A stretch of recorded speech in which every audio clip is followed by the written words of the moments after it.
Hello everyone. BSc second year के पिछले video तक हमने रैबिट के अग्रपाद की अस्थियों के बारे में पढ़ा था।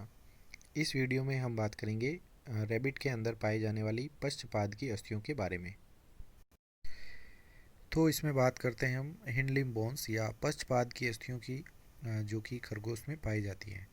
सबसे पहले इसमें आती है फीमर अस्थि। The bone of the thigh is the femur. तो जो जांग की अस्थि होती है इसे फीमर कहा जाता है। Which is a long bone, जो कि एक लंबी अस्थि है। With A flattened proximal and, और इसमें एक चपटा जो है सिरा पाया जाता है, जो कि इसका निकट सिरा जो होता है ये इसमें चपटा होता है। It's flattened proximal end bears a rounded smooth head. अब इसका जो चपटा और निकट सिरा जो होता है इसके ऊपर एक गोल आकार का और स्मूथ हेड या चिकना सिर जो है इसका पाया जाता है। Towards the inner side for the articulation with acetabulum, और ये इसके अंदर की ओर पाया जाता है इसका सिर, और जो गोल आकार का सिर होता है इसका अंदर की ओर होता है, और ये जो सिर है ये जुड़ता है एसिटेबुलम से। अब ये जो एसिटेबुलम होता है ये पाया जाता है श्रोणि मेखला यानी पेल्विक गर्डल के अंदर, और पेल्विक गर्डल के अंदर इसका सिर जो है फीमर का ये आके इसमें फिट होता है। The proximal end of femur also bears three trochanters for the attachment of muscles। तो जो इसका निकट सिरा होता है यानी ऊपरी सिरा जो होता है फीमर का, इसके ऊपर 3 ट्रोकेंटर पाए जाते हैं, और ये जो ट्रोकेंटर या उभार होते हैं ये पाए जाते हैं पेशियों के जुड़ने के लिए, यानी पेशियों को जुड़ने के लिए जो स्थान जो है वो ट्रोकेंटर्स प्रदान करते हैं। द फर्स्ट और greater trochanter is situated above the head. जो इसमें पहला और बड़ा ट्रोकेंटर जो होता है ये पाया जाता है इसके सिर के ऊपर, यानी जो फीमर अस्थि का सिर होता है इसके ऊपर बड़ा ट्रोकेंटर उपस्थित होता है। दूसरा या जो छोटा ट्रोकेंटर होता है ये पाया जाता है इसके सिर के नीचे के भाग में। While the third trochanter is situated below the greater trochanter, जबकि इसमें जो तीसरा ट्रोकेंटर होता है ये पाया जाता है बड़े ट्रोकेंटर यानी जो सबसे बड़ा ट्रोकेंटर होता है उसके जस्ट नीचे जो है ये उपस्थित होता है। The deep groove below the head, एक गहरी खांच जो होती है वो पाई जाती है इसके सिर भाग के नीचे। And greater trochanter is the digital fossa, और ये जो बड़ा ट्रोकेंटर होता है ये डिजिटल इसमें फोसा या गर्त जो है वो पाया जाता है। The main body of the femur और shaft terminates distally into a pair of expanded condyles. तो इसका जो मुख्य भाग होता है फीमर का, जो इसका मुख्य काय या इसकी जो मुख्य बॉडी होती है फीमर की, या इसे कहते हैं शाफ्ट, जो इसका मध्य भाग होता है, ये ये जो है टर्मिनेट या इसका जो समापन है ये दूरस्थ सिरे पर एक जोड़ी जो है कॉन्डाइल्स के अंदर होता है। तो जो उभार निकले होते हैं कॉन्डाइल्स ये इसके अंदर बड़े और वर्धित होते हैं, जो कि एक जोड़ी कॉन्डाइल इसके अंदर पाए जाते हैं इसके दूरस्थ सिरे पर। एनक्लोजिंग द इंटरकॉन्डाइलर ग्रूव, और इसके अंदर एक अंतर कॉन्डाइलर खांच जो है वो पाई जाती है for the articulation with tibio fibula. और ये जो इंटरकॉन्डाइलर ग्रूव होती है ये एक सतह प्रदान करती है जुड़ने के लिए टीबियो फिबुला अस्थि को। तो यानी कि इसका जो दूरस्थ सिरा है फीमर का ये टीबियो फिबुला अस्थि के साथ में जुड़ता है। On the anterior side of this groove, यानी इस खांच के अंदर की और या अंदर की सतह पर, is called the patellar groove. इसके अंदर एक खांच जो पाई जाती है अंदर की ओर, यानी इसका जो आंतरिक भाग होता है इस खांच का, इसे पटेलर ग्रूव कहा जाता है या पटेलर खांच इसे कहते हैं। Into which moves the patella bone, और इसके अंदर जो पटेला बोन होती है यानी घुटने की जो अस्थि होती है सामने की ओर उसे कहते हैं पटेला बोन। तो ये जो है इसके अंदर या खांच के अंदर जो है वो मूवमेंट करती है या सरकती रहती है। These condyles are provided with articular facets. तो ये जो कॉन्डाइल्स होते हैं ये संधि के लिए गर्त उपलब्ध करवाते हैं for articulating with the tibia, यानी टीबिया अस्थि के साथ में जुड़ने के लिए ये एक संधि स्थल जो है वो उपलब्ध करवाते हैं। नेक्स्ट जो इसमें अस्थि आती है ये कहलाती है tibio fibula. The shaft of the hind limb is provided with long stout and straight tibia and smaller slender fibula bones. तो इसका जो शाफ्ट या जो मुख्य भाग होता है पश्चपाद का, यानी जो फीमर के बाद का भाग जो है ये जो है पश्चपाद में पाया जाता है, जिसमें एक मोटी अस्थि जो होती है और एक सीधी अस्थि होती है। तो मोटी व सीधी अस्थि जो है इसमें टीबिया होती है, और छोटी तथा पतली एक अस्थि होती है जिसे फिबुला बोन या फिबुला अस्थि कहा जाता है। The fibula is a reduced slender bone. तो जो फिबुला अस्थि होती है ये अपहसित अस्थि होती है, यानी बहुत ही कम भाग जो है वो इसका उपस्थित होता है। स्लेंडर बोन यानी एक पतली अस्थि होती है which is fused with the tibia, जो कि टीबिया अस्थि के साथ में ही ये संगलित हो जाती है, यानी ये अलग से दिखाई नहीं देती है, टीबिया के साथ में ही ये जुड़ी हुई दिखाई देती है। Distally while proximally it is free. तो दूरस्थ सिरे पर ये टीबिया से फ्यूज होती है या जुड़ी हुई रहती है, जबकि इसका जो अग्र भाग होता है, प्रॉक्सिमल भाग होता है, ये इसमें स्वतंत्र पाया जाता है। The proximal end of these bones is provided with proximal epiphyses. अब इनका जो प्रॉक्सिमल एंड या जो निकट सिरा होता है यानी ऊपरी सिरा, इन दोनों ही अस्थियों का इनमें पाए जाते हैं प्रॉक्सिमल एपिफाइजेस, या इसके निकटस्थ प्रवर्ध या अधिवर्ध इनके अंदर उपस्थित होते हैं, which articulates with the condyles of the femur.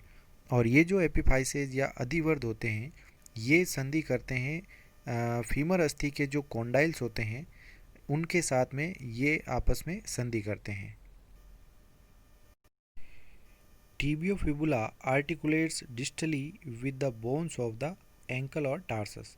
अब जो ये टिबियोफिबुला अस्थि का जो दूरस्थ सिरा होता है या दूरस्थ भाग जो होता है इन अस्थियों का, ये जाके जुड़ती है टखने की जो अस्थियां होती है जिन्हें टार्सस कहा जाता है, उन अस्थियों के साथ में ये जुड़ी हुई रहती है इसके दूरस्थ सिरे से।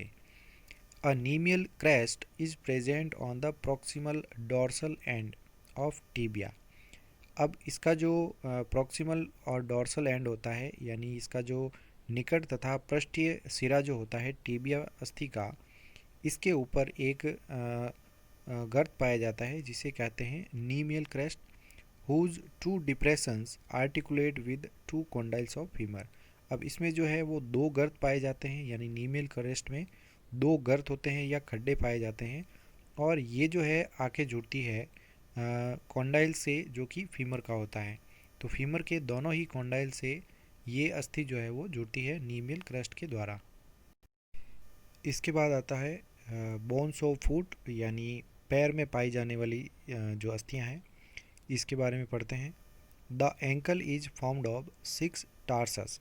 तो इसका जो टखना होता है वो 6 टार्सस अस्थियों के द्वारा बना होता है, अरेंज्ड इन 3 रोज। और ये जो है वो 3 पंक्तियों के अंदर व्यवस्थित होती है, यानी टोटल इसमें 6 टार्सस होती है और टोटल इनकी जो पंक्तियां होती है वो 3 पंक्तियों में ये व्यवस्थित होते हैं। The first proximal row is formed of 2 tarsal. इसका जो सबसे निकटस्थ पंक्ति जो होती है, यानी पहली जो पंक्ति होती है, ये बनी होती है 2 टार्सल अस्थियों के द्वारा, जिसमें एक होती है टीबियल और एक होती है इंटरमीडियम। तो 2 अस्थियों से इसकी पहली पंक्ति बनती है। बोथ फ्यूज्ड, दोनों ही अस्थियां आपस में फ्यूज होती है टू फॉर्म द एस्ट्रागेलस, और ये दोनों ही मिल के आपस में एस्ट्रागेलस अस्थि का निर्माण करती है, located on pre axial side, और ये उपस्थित होती है पूर्व अक्षीय सतह पर, यानी ऊपर की ओर उपस्थित होती है। The other largest is the calcaneum. अब दूसरी जो बड़ी अस्थि होती है उसे कहते हैं calcaneum, which is produced into a process behind, और इसके द्वारा एक पीछे की ओर प्रवर्ध निकला होता है। It's articulation with the tibio fibula, और ये जुड़ी हुई होती है इसके टीबियो फिबुला अस्थि के साथ में। तो इसमें एक पीछे की ओर प्रवर्ध निकलता है कैल्केनियम के अंदर, और जो कि टीबियो फिबुला अस्थि के साथ में ये जुड़ी हुई रहती है। The astragalus bears a pulley like surface for articulation with tibia. अब जो एस्ट्रागेलस अस्थि होती है यानी पहली जो दो टार्सल्स होती है ये आपस में मिलकर एस्ट्रागेलस बनाती है। इसमें एक पुली लाइक सरफेस होती है यानी घिरी के समान सतह पाई जाती है जो कि टीबिया अस्थि के साथ में जुड़ती है। The middle row has a single bone. तो इसकी जो मध्य पंक्ति होती है इसमें एकल अस्थि पाई जाती है जिसे कहते हैं central, just in front of astragalus, और ये एस्ट्रागेलस के जस्ट सामने उपस्थित होती है। The distal row has three tarsals. इसकी जो दूरस्थ पंक्ति होती है ये इसके अंदर तीन टार्सल्स होती है which are meso cuneiform, ecto cuneiform and cuboid. और ये जो तीनों अस्थियों के नाम हैं ये कहलाती है मीजो क्यूनिफॉर्म, एक्टो क्यूनिफॉर्म और क्यूबॉइड अस्थि।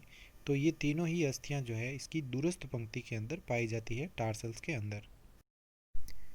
द बोन्स ऑफ सोल और foot are four long metatarsals. तो जो इसमें तलवे की अस्थियां या जो पैर की अस्थियां जो होती है ये चार लंबी जो है मेटाटार्सल अस्थियां होती है। द फर्स्ट इज एब्सेंट यानी इनमें प्रथम जो है वो एब्सेंट होती है। ओनली फोर डिजिट्स और टोज आर प्रेजेंट। इनमें केवल चार डिजिट या उंगलियां जो है पाई जाती है पश्चपाद के पंजे के अंदर या पैर के अंदर। Each formed of three phalanges. प्रत्येक जो है वो दो फैलेंजेज के द्वारा बनी होती है, तीन फैलेंजेज के द्वारा बनी होती है यानी प्रत्येक उंगली में तीन फैलेंजेज उपस्थित होती है।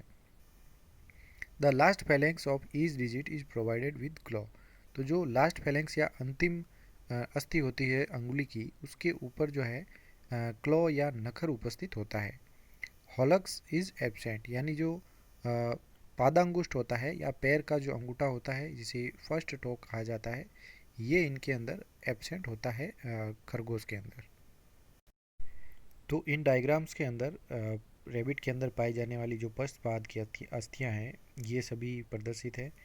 पहली जो अस्थि आती है इसमें आती है फीमर, फिर आती है इसमें टीबियो फिबुला, और इसमें पश्चपाद के अंदर जो है वो फुट के अंदर उपस्थित जो होती है अस्थियां वो आती है। तो सबसे पहले जो फीमर अस्थि है इसका ऊपरी भाग जो है ये जुड़ता है, इसका जो सिर भाग होता है हेड ये जुड़ता है इसमें पेल्विक गर्डल यानी श्रोणी मेखला के अंदर। अब इसके अंदर ट्रोकेंटर्स निकले होते हैं या उभार जो है वो निकले होते हैं। जो ग्रेटर ट्रोकेंटर होता है वो ऊपर की ओर होता है, फिर उसका आता है छोटा ट्रोकेंटर या छोटा उभार ये पाया जाता है, इसे कहते हैं लेसर ट्रोकेंटर। और दूसरी ओर निकला होता है एक और उभार जिसे कहते हैं थर्ड ट्रोकेंटर। तो तीन ट्रोकेंटर्स जो है वो इसके अंदर सिर भाग में पाए जाते हैं। मध्य भाग जो होता है इसे साफ्ट कहते हैं, और इसमें जो दो कॉन्डाइल्स पाए जाते हैं इसमें दो कॉन्डाइल्स होते हैं, उनके बीच में एक खांच उपस्थित होती है, इसे कहते हैं इंटर कॉन्डाइलर ग्रूव या खांच। तो ये इसके अंदर उपस्थित होती है। अब यहाँ पर एक और खांच होती है जिसे कहते हैं पटेलर ग्रूव। यहाँ पर जो घुटने की जो अस्थि होती है सामने की वो अस्थि यहाँ पर जो है वो मूवमेंट करती है यानी इसकी जो गति होती है वो इस खांच के अंदर ही होती है। अब इसका जो निचला सिरा है ये आके जुड़ता है इसके टीबियो फिबुला के ऊपरी सिरे से। तो ऊपर की ओर जो प्रवर्ध निकला होता है या अधिवर्ध होता है इसे प्रॉक्सिमल एपिफाइजिस कहते हैं। इसमें एक जो खांच होती है इसे कहते हैं नीमियल क्रेस्ट। और फिबुला बोन जो है बहुत ही छोटी रिड्यूस्ड फॉर्म में होती है केवल, और ये आके यहाँ पर ऊपरी सिरे से जुड़ी होती है और निचले सिरे पर ये स्वतंत्र रूप से एंड हो जाती है। जो बड़ी अस्थि होती है वो मुख्यतः टीबिया होती है, और टीबिया अस्थि ही जो है वो आगे की ओर बढ़ी हुई होती है। तो इसकी जो टीबिया अस्थि की जो सरफेस या सतह होती है ये टार्सल्स को जुड़ने के लिए सतह प्रदान करती है। अब यहाँ पर जो है आके जुड़ती है टार्सल अस्थि। तो इसमें सबसे ऊपर जो अस्थि होती है इसमें जो फुट के अंदर ये ऊपर की ओर होती है, इसे कहते हैं फिबुलेर या कैल्केनियम, और दूसरी होती है टीबीएल या इसे कहते हैं एस्ट्रागेलस। तो ये दो अस्थियां ऊपर की ओर होती है। डिस्टल टार्सल जो होती है 4+5 इस व्यवस्था में इसमें पाई जाती है, और सेकंड टार्सल जो है वो उस तरफ दूसरी ओर उपस्थित होती है। तीसरी टार्सल इनके मध्य में पाई जाती है। अब इसके बाद की जो अस्थियां आती है इन्हें कहते हैं मेटा टार्सल्स। और उसके बाद जो अंगुला अस्थियाँ होती है उन्हें कहते हैं फैलेंजेज। फैलेंजेज की जो लास्ट में जो अस्थि होती है यानी लास्ट जो फैलेंक्स होती है, इसमें ये सभी जो है वो इसके अंदर नखर उपस्थित होते हैं। तो टोटल जो है 4 फैलेंक्स ही इनके अंदर पाई जाती है। प्रत्येक में 3-3 अस्थियाँ होती है। इसका जो प्रथम अंगूठा होता है या पैर का जो अंगूठा होता है, ये इनके अंदर एब्सेंट होता है। Thank you so much. इसी वीडियो के साथ में हमारी जो थर्ड यूनिट है फर्स्ट पेपर की, ये समाप्त हो जाती है। नेक्स्ट वीडियो के अंदर हम अगले दूसरे पेपर के बारे में पढ़ेंगे।